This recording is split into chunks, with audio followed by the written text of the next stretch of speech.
Ada orang-orang yang menggugurkan amalan kebaikan yang sudah dia tendun, tapi lihat kalimat Qur'annya, ini indah sekali. Hati-hati betul, hati-hati. Ternyata yang menggugurkan itu disebut oleh Quran dengan dua kalimat yang sangat sederhana tapi dalam maknanya. Bil manni wal adha. Masya Allah. Ini kalau dalam ilmu balaghah ini kalimat lengkap. Jadi ada perkara yang merusak amalan yang sudah capek ditenun, tapi orangnya nggak sadar kalau amalannya sedang dirusak. Karena perkara-perkara ini ketika dilakukan begitu menyenangkan, kayaknya nikmat gitu.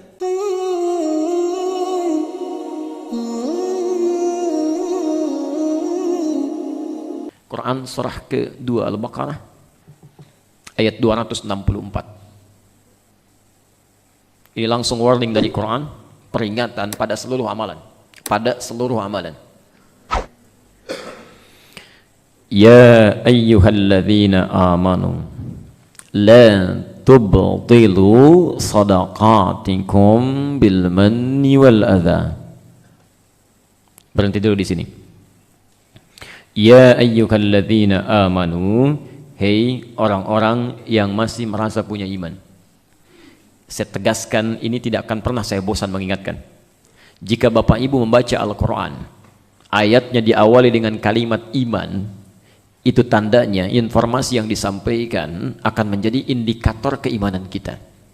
Semakin cepat meresponnya, semakin kuat pertanda iman kita. Semakin lemah dalam meresponnya, itu tandanya semakin menurun keimanan seseorang. Kalau tidak dikerjakan perintahnya, maka bermasalah imannya. Kalau digeluti larangannya, maka berpenyakit keimanannya. Jelas sampai sini? Misal, Anda temukan kalimat salat dibuka dengan kata iman. Alladzina yu'minuna bil ghaib wa yuqimunas shalah. Semakin cepat Anda merespon panggilan salat, semakin menunjukkan keimanan kita begitu kuat. Subuh dipanggil 4.38, Anda bangun dari jam 3, Anda tunaikan salatnya, belum dipanggil sudah salat, sudah istighfar kepada Allah, itu iman masih bagus, jaga. Jaga, ya. Tapi kalau dipanggil pas sesuai waktunya, 4.38 subuh, 4.38 datang, itu imannya iman standar. Ya, standar. Karena standar dalam hukum kehidupan itu ketika dimintakan dikerjakan, itu standar. Ya. Jam kerja Anda di kantor jam 8, pulang jam 4, Anda datang jam 8, itu standar. Ya. Datang setengah 8 baru hebat. Ya. Pulang jam 4 itu standar. Pulang jam 5 itu hebat. Ya. Tapi kalau dipanggil 4.38 datang jam 8 lewat 34, itu bermasalah. Itu yang bermasalah. Adzan subuh 4.38 baru bangun jam 8 lewat 34. Itu pun belum kepikiran sholat. Maka itu bermasalah keimanannya. Nah, sekarang kita akan lihat ada orang-orang, kalau saya sebutkan orang-orang, jangan tunjuk orang lain, tunjuk diri kita saja. Ya. Lihat. Dibuka oleh Quran, ya ayyuhalladzina amanu, hei orang-orang yang beriman. Ada orang-orang yang nanti akan dilihat apakah imannya kuat, standar, atau jangan-jangan imannya bermasalah dan di subuh ini mesti diperbaiki. La tubtilu sadaqatikum bil manni wal adha. Jangan pernah Anda gugurkan. Batal itu artinya gugur. Baik, kalau sholat batal mesti diapakan? Mesti diulang. Ada pahalanya enggak? Nah, kalau ada orang sholat batal tapi tetap diteruskan sholatnya, ya, diteruskan sholatnya, kira-kira bernilai tidak? Tidak. Capek tidak? Capek, cuma capek aja tapi nggak dapat apa-apa. Karena itu kalau sholat Anda batal walaupun sedang di saf jamaah, segera keluar, wudhu lagi, balik lagi, ya. Jangan ditahan-tahan dan jangan banyak alasan dalam hal yang dibenarkan secara fikih, ya. Kalau saya batalkan bisa ganggu orang sholat, konsentrasi bisa berubah, menimbulkan prasangka nantinya, kenapa dia keluar, ganggu orang khusyuk. Nggak apa-apa, saya pertahankan aja, nanti setelah itu dalam keheningan saya akan menunaikan ibadah lagi, ya, supaya tidak tampak pada banyak orang. Anda salah cara fikih, keluar aja, perbaiki wudhunya, kembali lagi, Anda masih dapat salat berjamaah dan benar salatnya. Apakah bisa menjamin sampai selesai salam diri kita masih hidup? Jangan-jangan begitu difikirkan, nanti sajalah setelah selesai saya wudhu lagi, tiba-tiba datang malaikat maut, assalamualaikum, yuk pulang. Wudhu nggak punya, sholat batal. Ayo, ketika Anda keluar sedang berwudhu pun malaikat datang, sudah selesai. Ikhtiar kita dalam kebaikan. Maka poinnya, orang yang batal tidak bernilai, cuma capek saja. Ada orang-orang yang bahkan sengaja membatalkan amal-amal kebaikannya. Sedekah itu adalah nama bagi seluruh kebaikan yang kita kerjakan. Ya. Tunggalnya disebut dengan sedekah, sedekatun, jamaknya disebut dengan sedekat. Jadi semua amal soleh yang kita kerjakan itu disebut dengan sedekah. Ya. Zakat itu sedekah. Quran surah ke-9 ayat 103. Khudz min amwalihim sedekah. Ambil sebagian harta mereka sebagai zakat, disebut dengan sedekah di Quran. Ya. Salat sedekah, baca Quran sedekah. Semua kebaikan yang mungkin kita kerjakan namanya sedekah. Jelas ya? Sebagai bukti keimanan seseorang, keimanan pemiliknya. Nah, ini yang jadi masalah. Ada orang-orang yang menggugurkan amalan kebaikan yang sudah dia tendun, tapi lihat kalimat Qur'annya, ini indah sekali. Hati-hati betul, hati-hati. Ternyata yang menggugurkan itu disebut oleh Quran dengan dua kalimat yang sangat sederhana tapi dalam maknanya. Bil manni wal adha.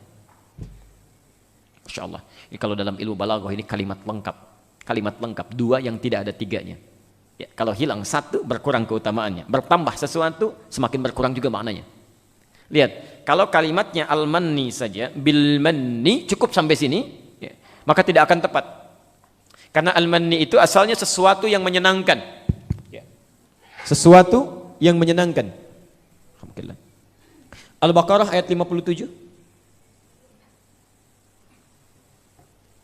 Sebelah kiri paling bawah. وَظَلَّلْنَا عَلَيْكُمُ الْغَمَامَ وَأَنزَلْنَا عَلَيْكُمُ الْمَنَّ وَالسَّلْوَى. Lihat. Lihat. Dulu ada kaumnya Nabi Musa, saking dimudahkannya oleh Allah, dibedakan dengan umat-umat yang lainnya supaya mereka yakin dengan Allah. Kamu kelamaan disiksa oleh Fir'aun, kelamaan jadi budak, sekarang diistimewakan oleh Allah supaya kamu yakin dengan Allah. Masya Allah. Bapak Ibu kalau panas luar biasa, mau keluar rumah, jalan pakai apa? Pakai payung. Ini enggak, langsung awannya diperintahkan oleh Allah, ikuti mereka. Wa dhallalna 'alaikumul ghamama. Jadi kemana-mana suasana panas pun enggak panas karena awannya mengikuti. Begitu ingin sesuatu yang manis-manis, ya ingin madu, ingin manisan macam-macam, enggak usah cari jauh-jauh. Melangkahkan sedikit sudah ada. Manna wassalwa, sesuatu yang enak, menyenangkan, menenteramkan. Ya. Ada kalimat al-man dalam bahasa Arab, sesuatu yang melahirkan kenikmatan. Tapi kalau bersatu dengan adha, bil manni wal adha, al-adha itu artinya yang merusak, mengganggu. Merusak, mengganggu. Jadi ada perkara yang merusak amalan, yang sudah capek ditenun, tapi orangnya nggak sadar kalau amalannya sedang dirusak. Karena perkara-perkara ini ketika dilakukan begitu menyenangkan, kayaknya nikmat gitu. Ya, kayaknya enak. Bapak Ibu saat dipuji, biasanya enak atau tidak enak? Nyaman atau tidak?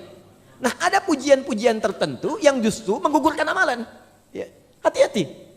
Merasa ingin dipuji, gugur amalan. Merasa ingin disebut, gugur amalan. Merasa ingin tampak, gugur amalan. Dan saat tampak itu kemudian orang memuji kita, perasaannya enak. Ini nikmat, itu manni. Tapi tidak sadar bahwa apa yang terjadi itu adha, sedang menggugurkan amalannya. Hati-hati, hati-hati. Saya lihat masjid, Masya Allah. Karpetnya bagus. Barangkali ada yang pernah infak di masjid ini. Dari pembangunannya, dari mengisinya dan sebagainya. Maka diberi contoh oleh Quran. Perhatikan. Bil manni wal adha kalladhi yunfiqu malahu ria'an nas. Contoh kata Quran, ada orang infak.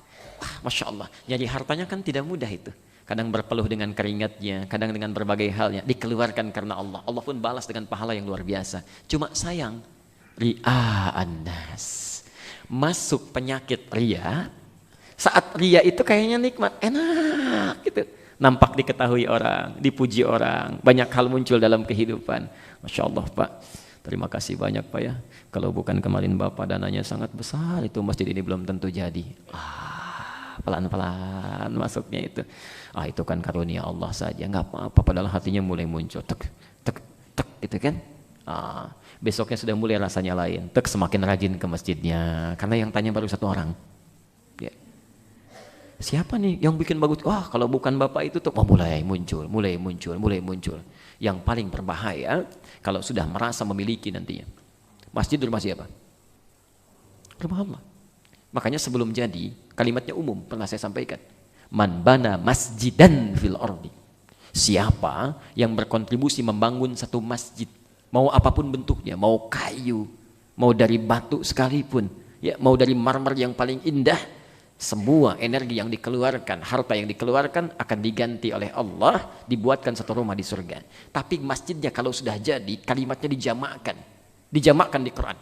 Dari masjid jadi masajid. Al-Baqarah 114. Waman azlamu mimman mana'a masajid, disandingkan dengan pemiliknya. Allah. Masjid manapun, yang kayu, yang batu, yang tembok, yang marmer, yang ulin, yang manapun, kalau sudah jadi, itu bukan milik orang yang bangun, milik orang yang arsiteki, milik orang yang tenaganya paling hebat, semua milik Allah. Itu kalimat yang langsung menghentikan upaya-upaya manusia menghambat penyakit ini supaya tidak masuk. Ya. Itu bentuk kasih sayang Allah. Kamu pahala sudah dapat, ya. Pahala sudah dapat, sudah diputus oleh Allah hukum kemanusiaannya, semua hukum Allah yang berlaku. Saya pernah sampaikan di awal pertemuan, kalau sudah dikatakan rumah Allah, berarti yang punya aturannya siapa? Allah. Makanya lain cara masuk masjid dengan cara masuk rumah kita, lain. Ada kaki kanan yang dilangkahkan, doa yang diucapkan, cara duduknya lain. Ya. Kalau di rumah kita bertamu pada rumah manusia, datang dipersilahkan dulu baru duduk. Rumah Allah dipersilahkan dulu tapi dengan salat baru duduk. Ada kalimat yang boleh disampaikan, ada kalimat yang tidak boleh diutarakan. Hati-hati. Dan hebatnya, setiap orang yang salatnya, ibadahnya, segalanya dengan kadar keikhlasannya dapat pahala. Yang lebih hebat lagi, yang Allah berikan amanah untuk merawatnya, itu pahalanya luar biasa. Luar biasa tingginya. Banyak, Pak. Lebih Allah saya katakan. Tapi lihat ya, lihat persamaan hukumnya. Semakin tinggi tingkat pahalanya, semakin tinggi tingkat ujiannya. Ya. Anda yang merawat masjid atau berinvestasi dengan masjid di sini karena ikhlas karena Allah, itu jangan dikira tidak ada pahalanya. Saat Anda tidak berkesempatan ke masjid pun, itu orang-orang yang sholat, semisal dengan banyaknya orang sholat, demikian pahala yang Anda dapatkan. Hadis Muslim, nomor hadis 1893. Ya. Man dalla ala khairin falahu ajruhu mithla ajri fa'ilihi min ghairi an yanqusa min ajri syai'. Siapapun yang memfasilitasi walaupun cuma menunjukkan saja pada kebaikan, lalu kebaikan itu dikerjakan oleh orang yang kemudian ditunjukkan itu, difasilitasi itu, maka orang tersebut mendapat pahala yang sama dengan yang mengerjakannya tanpa dikurangi sedikit pun. Anda bayangkan, Anda investasi dengan karpetnya, dengan mushafnya, dengan masjidnya, walaupun dengan tenaga saja, tidak ada uang pakai tenaga, tidak ada tenaga dengan ide pikiran, rancang bangunnya, lalu dilakukan karena Allah tidak disebut-sebut, Masya Allah. Berapa tuh orang yang sholat di masjid ini? Anda meninggal masih ada yang sholat, berapa yang diwujudkan? Lalu ada orang yang belum kesempatan untuk membangunnya, berinvestasi, lalu dengan izin Allah dipilih dia untuk merawatnya. Silakan rawat, saya percayakan kepadamu. Dilakukan karena Allah. Masya Allah. Berapa yang ikut taklim? Kegiatan apa yang diadakan? Berapa yang menerima zakat? Berapa yang sholat? Tiap hari itu kalau berjamaah berapa yang sholat? Berapa yang didapatkan? Saat Anda tak mampu berjamaah pun karena alasan tertentu, pahala dapat kalau ikhlas. Cuma sayang, ada yang merusak, menghancurkan pahala-pahala itu karena keinginan dunianya, karena riyanya, ya, karena macam-macamnya. Ingat, saya tekankan sekali lagi ya, khususnya pada para DKM yang peluang pahalanya cukup banyak. Makmur itu bukan rame. Makmur bukan rame. Makmur itu dari kata al-umru, sesuatu yang bermanfaat. Ya, sesuatu yang bermanfaat. Jadi kalau ingin memakmurkan masjid itu cari yang bermanfaat, yang meningkatkan iman. Ya bukan yang ramenya. Salah Anda, keliru. Ya, apalagi kalau Anda merawat masjid, misal dengan cara yang keliru. Hukum manusia tidak bisa berlaku di rumah Allah. Ya, keliru. Sayang, pahala hilang. Ya. Famathaluhu kamathali safwanin alaihi turabun fa asabahu wabilun fatarukahu salda. Maka permisalan orang seperti ini adalah seperti orang yang menyimpan pasir-pasir di bebatuan yang licin. Kalau nyimpan pasir di batu yang licin, kira-kira reaksi pada pasir bagaimana? Turun, ya, langsung turun. Yang berbahaya, fa'asabahu wabilun, tiba-tiba datang banjir bah besar, menyapu itu semua, ya, habis semuanya. Fataraukahu salda, tidak ada apapun. Ada orang-orang yang sudah capek beramal dalam hidupnya, tapi dia nggak dapat apapun. Ya, pernah saya kisahkan ini. Seorang investasi bangun masjid luar biasa dengan dana yang sangat banyak, ya, ikhlas saat beramal, tapi tiba-tiba menjelang beberapa hari sebelum wafatnya, ya sudah menjadi kakek, ya sudah punya cucu. Kalau bapak punya cucu satu, berubahkan dari bapak menjadi apa? Kakek. Kalau cucunya dua, nah kakek ya, sudah lain tuh. Dibawa jalan ke komplek itu, ya, cucunya mulai bilang, "Kek, bagus masjidnya ya. Mulai keluar tuh. Wah, itu dulu kakek yang bantu itu. Kalau kakek nggak berikan 2 miliar nggak akan jadi seperti sekarang. Ya. Bukan tahadus bin nikmat untuk memotivasi, tapi ada rasa ingin dipuji. Itu bedanya ria dengan tahadus bin nikmat. Ya, hati-hati, setan itu sangat jenius. Sekarang nggak digoda, besok bisa datang. Ya, hati-hati, jangan gagalkan dan batalkan semua amalan yang sudah pernah dikerjakan. Maka lihat ujung ayatnya.